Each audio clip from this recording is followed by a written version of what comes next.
పిల్లలకి స్కూల్ పాఠశాలైతే పేరెంట్స్‌కి స్కూల్ పేరెంట్స్‌శాల. నమస్తే రమ్మగారు. నమస్తే జయ. రమ్మగారు, శ్రావణ మాసం అనగానే మనకి వరలక్ష్మి వ్రతమే బాగా గుర్తొస్తుంది కదండీ! ఈ సంవత్సరం అసలు ఎప్పుడొచ్చింది? ఎలా జరుపుకోవాలి? విధి విధానం, వరలక్ష్మి వ్రతం యొక్క మహత్యం ఎన్ని విషయాలున్నాయో చూడండి మనకి. సాధారణంగా రెండో వారం వరలక్ష్మి వ్రతం వస్తూ మనకు కనపడుతుంది. అవును. అయితే వరలక్ష్మి వ్రత కథలో ప్రత్యేకంగా ఏం చెప్పబడిందంటే పౌర్ణమి ముందొచ్చే శుక్రవారం అని. ఈసారి శ్రావణ మాసం మొదలవటమే శుక్రవారంతో మొదలయ్యేసరికి ఎలా అయింది, మూడో శుక్రవారం పౌర్ణమి ముందొచ్చింది. ఓకే. సాధారణ మనం పూర్వకాలపు లెక్క అయితే మనం ఏం చెప్పుకుంటామంటే మూడో వారం అంటే వ్రతమైన మరుసటి వారం పనికిరాదు పూజకి. మూడో వారం మురికి వారం అంటారు మన వైపు. ఓకే. మన ప్రాంతాల్లో అలాంటి మాట ఉంది. కానీ ఇప్పుడు ఇదేమైంది, ఈసారి మూడో వారమే మనకి వరలక్ష్మి వ్రతం అలాంటి ఏం వచ్చింది. పెట్టుకోకండి అని చెప్పి చూపించింది. అంతే, అలా ఏం లేదు. ప్రతి శుక్రవారము ప్రత్యేకమైందే. మీ మీ సొంత ఐడియాలు నా మీద ఇంపోజ్ చేయొద్దని చెప్తోంది లక్ష్మీదేవి. అంతే కదా. అంతేగా. కాకపోతే మనం పౌర్ణమినే లెక్క పెట్టుకోవాలి. లెక్క పెట్టుకోవాలి. ఎప్పుడు వస్తే దాని ముందున్న శుక్రవారం. కథలో ఉన్న వాక్యం అది.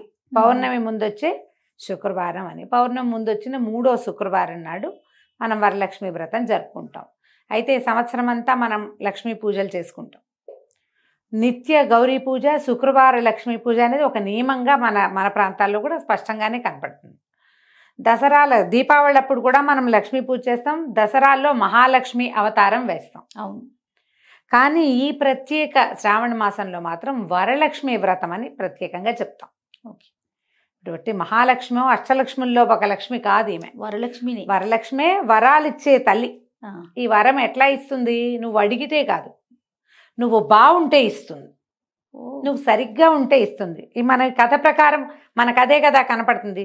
ఎవరైనా ఇప్పుడు చూడు, ముందున్న కథలు అన్నిట్లలో, అన్ని పురాణ గాథల్లోనూ లక్ష్మీదేవి కోసం తపస్సు చేసిన వాళ్ళు కనపడతారు. అవునండి కదా. అవును. తపస్సు చేసి లక్ష్మీదేవిని సాధ్యం చేసుకున్నటువంటి భృగు మహర్షి, ఇట్లా కొంతమందిని గురించి చెప్పుకుంటాం మనం. కొంతమంది ఇట్లా నాకు సంతానంగా నువ్వు పుట్టమని కోరుకున్న వాళ్ళు ఇలా మనకు కనిపిస్తారు. కానీ లక్ష్మీదేవి తనంతట తాను వచ్చినట్టుగా ఏ కథల్లో అయినా ఎక్కడైనా చూస్తామా మనం? ఎక్కడ చూడలేదు. ప్రయత్నం మీదే లక్ష్మి వస్తుంది. అయితే ప్రయత్నం లేకుండా ప్రత్యేకమైన విధానాలు కలిగి ఉన్న వాళ్ళని లక్ష్మీదేవి ఎలా అనుగ్రహిస్తుందో మనకి ఇది తెలియజేస్తుంది. దీనికి పూర్వగాథ మనం ఏం చెప్పుకుంటాం వరలక్ష్మి వ్రతానికి? చారుమతీదేవి, కుండినంబ అనే నగరము, అందులో చారుమతీదేవి అనే ఒక బ్రాహ్మణ స్త్రీ. ఆమె భర్తని అనుసరించి ఉండేది. బుద్ధిమంతురాలు. అత్తమామల్ని బాగా చూసుకునేది.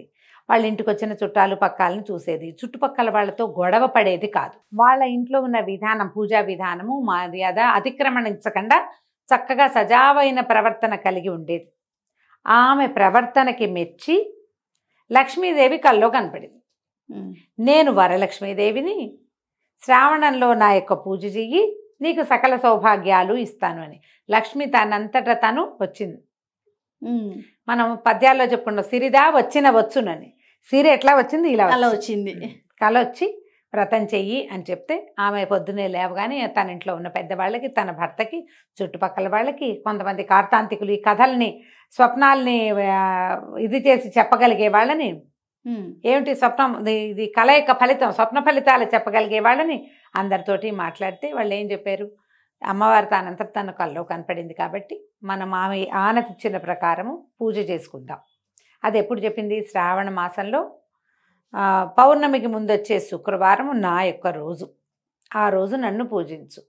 ఏమందరికీ చెప్పుకొని మా ఇంట్లో నేను పూజ చేసుకుంటా అని అనుకోకుండా చుట్టుపక్కల వాళ్ళందరినీ పిలిచి, ఇంకా చుట్టుపక్కలని కూడా పిలుచుకొని, ఎంతమందినో పిలిచి ఇంట్లో చక్కగా ఒక మండపం ఏర్పరిచి, పంచపల్లవాలతో కలశం ఏర్పరిచి, అంత ఆవు పెడతో అలిగి చక్కగా ముగ్గులు పెట్టి, ఎన్ని చెప్పారు వివరం, ఆవు పెడతో అలికారు, ముగ్గు పెట్టారు, మంచి ప్రదేశంలో ఒక మండప స్థాపన చేశారు, అందులో పంచపల్లవాలతో ఒక కలశం స్థాపించారు. సాంగంగా మన లక్ష్మీ పూజా విధానం అంటే శ్రీ సూక్త విధానంతో పూజ జరుపుకున్నారు. ఓకే.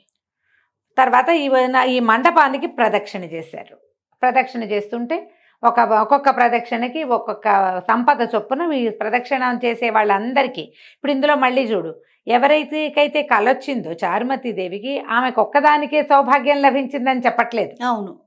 ఆమెతో పాటు ఆ వ్రతం చేసుకున్న వాళ్ళందరికీ చేతుల నిండా ఆభరణాలు కలిగినాయి, పాదాలకి బంగారాభరణాలు, అన్ని గజ్జలు, మువ్వలు, పట్టీలు వచ్చేసినాయి. వాళ్ళ ఇళ్లలో అన్ని చోట్ల సంపద వృద్ధి అయింది, వాళ్ళ కోసం వాహనాలు వచ్చినాయి. పూజ ఒక కళ వచ్చింది ఒక ఆవిడికి, కానీ అందరికీ మేలు జరిగింది. మేలు జరిగిందంటే ఆమె చెప్పిన మాట నమ్మి, ఆమె అన్నది ప్రకారం, అన్న ప్రమాట ప్రకారము ఈ వ్రతం చేసుకోవడానికి కదిలి వచ్చిన వాళ్ళందరికీ అంటే నమ్మకం ఉంటే నిజమవుతుంది. అంతే. ఈ కథల్లో మనకు అవే ప్రత్యేకంగా చెప్తారు. అందుకని మనకేంటి ఆనవాయింది లేదు, పెద్దవాళ్ళు చెప్పారు చెప్పలేదు ఏమీ లేదు, ఎవరైనా వరలక్ష్మి వ్రతం చేసుకోవచ్చు. ఓకే. ఈ మంత్రం చదువుకునేటప్పుడు కూడా మహాలక్ష్మి కి చెప్పే ఉపచారాలని వరలక్ష్మీదేవికి చెప్పుకుంటాం. మళ్ళీ ఈ వరలక్ష్మి వ్రతం సంవత్సరంలో మనం ఎప్పుడూ చేయం. అవునండి. ఈ ఒక్క రోజే చేసుకుంటాం. ఈ రోజున చేస్తే లక్ష్మీదేవి తనంతట తను వరాలిస్తుంది. ఆమెకి ఏం కావాలి? శుభ్రమైన ఇల్లు, శుచి కలిగిన పద్ధతులు, పెద్దల్ని గౌరవించటం, భర్తతోటి సంసారం ప్రీతిపూర్వకంగా నెరపటం, చుట్టుపక్కల వాళ్ళతోటి ప్రశాంతమైన జీవనాన్ని గడపటం. మనది ఏ ధర్మమో ఆ ధర్మాన్ని నిర్వర్తిస్తే లక్ష్మి తనంతటా తను వస్తుంది. వరలక్ష్మి వ్రతం కథ అది.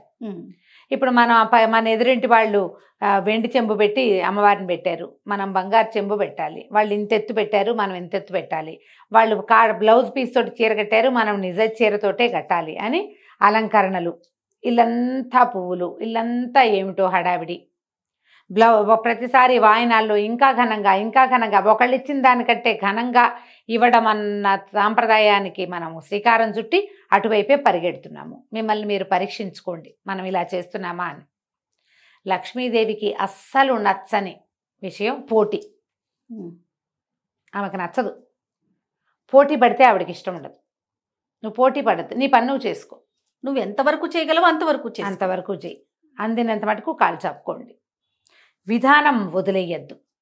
ఇప్పుడు శనగలు ఇవ్వాలి, కాస్ట్లీగా ఉంటాయి, తెల్లగా ఉంటాయి, అందంగా ఉంటాయని మనం కాబూలి ఇచ్చానా మనం అసలు వాడం.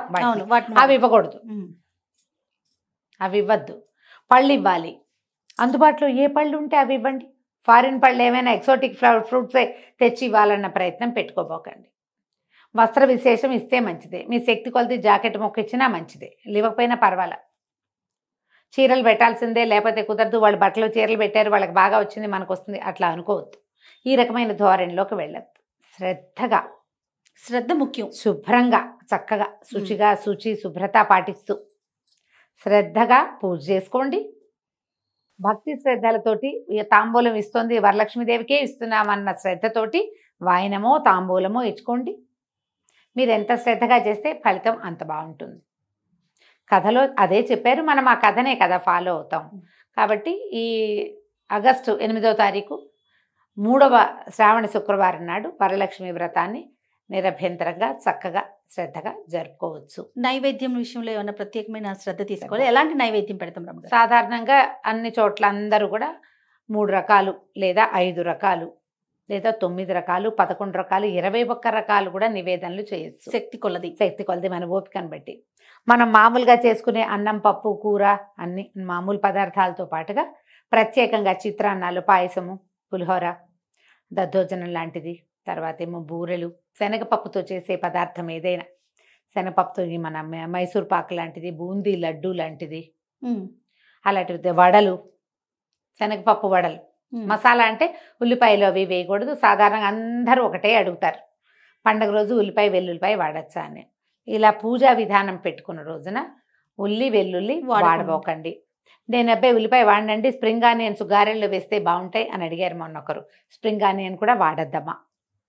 పొద్దున్న చేసుకోవాలా సాయంత్రం చేసుకోవాలా, ఈ క్లారిటీ కూడా చాలా మంది ఈ సంవత్సరం కొత్తగా వచ్చిన, ఇంతకు ముందు ఎప్పుడు అడగల. అంటే మరి లక్ష్మీ పూజ సాయంత్రం చేసుకుంటున్నాం కదా దీపావళికి, అందుకని అడుగుతారు. ఈ వ్రతాల్ని సువాసిని వ్రతాలు ఎప్పుడు ఉదయకాలమే చేసుకోవాలి. సాయంత్రం సూర్యాస్తమయం అయ్యే లోపల మీరు నానబెట్టిన శనగలన్నీ వాయనం ఇచ్చేసుకోవాలి. సూర్యాస్తమయం లోపలే వాయనాలు ఇచ్చేసుకోవాలి తప్పకుండా. భర్తకి, ఇంట్లో ఉన్న పెద్దవాళ్ళకి అక్షతలు ఇచ్చి కాళ్ళకి దండం పెట్టి అక్షతలు వేయించుకోండి. ఇది సువాసిని వ్రతం. భర్తల అభివృద్ధి కోసమే మనం ఈ వ్రతం చేసుకుంటాం. మనకి సంసార జీవితం బాగుండాలని. మనతో పాటు సాధారణంగా భర్తలు పెద్దవాళ్ళే అయి ఉంటారు కదా, పెద్దవాడు అనుకునేది అక్షంతలు వేయించుకోండి. అక్షతలు వేయించుకోవటం ఇది నియమంగా చెయ్యండి. ఒకవేళ మనకి ఈ పూజ చేసుకోలేని పరిస్థితి ఏదైనా ఉంటే ముందు వారాల్లో లేదా తర్వాత వారంలో అయినా చేసుకోవచ్చు. కానీ ఈ రోజున చేస్తే ఉండే ఫలితం వేరేగా ఉంటుంది. ఎందుకంటే ఇప్పుడు పౌర్ణమికి ముందున్న శుక్రవారం అని ఎందుకు చెప్పారంటే పౌర్ణమి ముందు ఉండేటువంటి గ్రహస్థితులు వేరు, పౌర్ణమి తర్వాత వేరుగా ఉంటాయి. అందుకని ఇలా చెప్పబడింది. దీనికి పెద్దగా ఉపవాస నియమం లేదు. పొద్దున ఏదో అవి రకరకాల పదార్థాలు చేసి ఘనంగా భోజనం చేస్తాం కాబట్టి సాయంకాలం తేలికపాటి అల్పాహారం తీసుకోండి. సువాసిని వ్రతం కాబట్టి పెద్దగా బ్రహ్మచర్యం మీద అంత గట్టి నియమం చెప్పట్లేదు. పెద్దవాళ్ళు ఎవరైనా మీ ఇంట్లో ఉండి కాదని అవునని అంటే మీ ఇంట్లో విధానాన్ని పాటించండి. పెద్ద మాలాగా ఎవరినైనా అడిగితే ఇదే చెప్తాను. దానికి అంత నియమం పెట్టుకో ఏకభుక్తం భూసైనం అవి ఇక్కడ కనపడవు, ఇక్కడ చెయ్యరు. మీ శక్తి అనుసారం చక్కగా తాంబూలం ఇచ్చుకోవచ్చు, పూజ చేసుకోవచ్చు. పువ్వులు, పళ్ళు, తమలపాకులు, తర్వాత రవికల బట్ట ఏదైనా బ్లౌజ్ పీసులు లాంటివి, తర్వాత ఆభరణాలు ఏవైనా గాజుల్లాని చెవులకి మెడకి ఏమైనా పెట్టుకునేవి అలాంటివి కూడా ఇవ్వచ్చు. కొబ్బరికాయలు ఏవైనా మనం వాయనం ఇచ్చుకోవచ్చు, ఖర్జూరాలు ఇచ్చుకోవచ్చు. వాయనం అని చెప్తున్నాం, తాంబూలం అనుకోండి. కనీసం ముగ్గురికైనా తాంబూలం. వరలక్ష్మి వ్రతం పూజ చేసుకుంటే మాత్రం నేను పూజ చేస్తానండి ఎవరికి నేనేమి ఇవ్వను అంటే మీకు అలా ఇవ్వటం ఇష్టం లేకపోతే, ఒకవేళ అలాంటి వాళ్ళు ఉంటే ఎవరికైనా పళ్ళు, పువ్వులు ఏమైనా ఇవ్వండి. ఏదైనా ఇవ్వాలి, ఇవ్వడం అనేది నియమంగా పెట్టుకోండి. ఇది చేస్తే సరిపోతుంది. తర్వాత అమ్మవారికి పలానా కలర్ పువ్వులు ఏమైనా పెట్టాలి అలాంటి నియమం ఏమైనా ఉందా అమ్మగారు? అలాంటిది లక్ష్మీదేవికి ఆ నియమం ఏం చెప్పారు జయ. మనకి ఇప్పుడు చామంతులు విరివిగా దొరుకుతాయి, గులాబీలు దొరుకుతాయి, కొద్దిగా జాజి పూలు అవి దొరుకుతున్నాయి కదమ్మా. మాల కడతామా, ఓ మాల వేయటం, పువ్వులతోటి అలంకరించుకోవటం. మీరు ముఖము ప్రతిమ చేసి నీవే పెట్టుకునే వాళ్ళు కొంతమంది. ప్రతిమ లేదు, ఇప్పుడు మనకి వెండి ముఖాలు దొరుకుతున్నాయి, ఆ ముఖం పెట్టుకుని కొబ్బరికాయకి చిన్నగా వస్త్రం తోటి అలంకరించి ఒక స్వరూపాన్ని చేసుకోవచ్చు. పూర్వం నుంచి వచ్చిన పద్ధతి ఏంటంటే బంగారానికి పూజ చేసుకోవటం మన విధానంగా ఉంది జయ. కొత్త బంగారం కొనుక్కుని ఒక కాసు కొనుక్కుని కాసు లక్ష్మీదేవి అమ్మవారిగా పెట్టుకుని పసుపు ముద్దలో పెట్టడం, పూజ చేసుకోవటం. లేదా కొత్త బంగారం కొనలేదు, పాత బంగారాన్నే చక్కగా పాలతో పసుపు నీళ్ళతోటి కడిగి మనం ధరించిన ఆభరణమైనా సరే పనికొస్తుంది. అది కూడా మనం ధరించే ఆభరణాన్ని ముందు పాలతో కడగాలి. మెళ్ళలోంచి తీసాక ఒకసారి కడిగేసి పాలతో కడిగి లేదా ఇట్లా పాల గిన్నెలో వేయండి, తీసేయండి. చిన్న కప్పులో పాలు పోసుకుని పెట్టి తర్వాత పసుపు నీళ్ళతో కడిగేసి దాన్ని ఒక తమలపాకు మీద ఉంచి ఆభరణాన్ని ఇట్లా చుట్టి పెట్టండి. అది లక్ష్మీదేవిగా భావించి పూజ చేసుకోవచ్చు. కుంకుమార్చన చేసుకోవచ్చు, లక్ష్మీ అష్టోత్తరం చదువుకోవచ్చు, తర్వాత కనకధార స్తోత్రం చదువుకోవచ్చు, మహాలక్ష్మి అష్టకం చదువుకోవచ్చు. ఒకవేళ మీకు ఓపిక ఉండి చేతొస్తే చక్కగా అసలు లక్ష్మీ సహస్రనామం కూడా దొరుకుతుంది, సహస్రనామ పూజ కూడా చేసుకోవచ్చు లక్షణంగా. పువ్వులు ఉంటే చక్కగా పువ్వులతోటి అర్చన చేసుకోండి. షోడశోపచారాలు సమర్పించండి అమ్మవారికి. ఇంట్లో పెద్దవాళ్ళు అమ్మ అత్తయ్యో మేనతో పెద్దమ్మో పక్కింట్లో ఎవరైనా పెద్దవాళ్ళు ఉంటే ముత్తైదులకి నమస్కారం చేసుకుని అక్షంతలు వేసుకోవటము. ఇది మనం సాధారణంగా పాటించవలసిన విధానం. మీ ఊళ్ళల్లోనో ఇళ్లల్లోనో ఏవైనా ప్రత్యేకమైన విధానాలు ఉంటే వాటిని వదిలిపెట్టేయకుండా మానేయకుండా వాటిని పాటించండి. ఇది సువాసిని వ్రతం కాబట్టి ఈ ఒక్కరోజు భర్తల్ని దుర్భాషలాడకండి. మీకు కావలసినట్టుగా జరగకపోయినా సరే ఎంత జరిగితే అంతే అమ్మవారి వాళ్ళకి ఇచ్చిందని సరిపెట్టుకుని గొడవ పెట్టుకోకుండా చక్కగా వ్రతం పరిసమాప్తి చేసుకోండి. అలానే రమ్మగారు. నమస్తే. నమస్తే.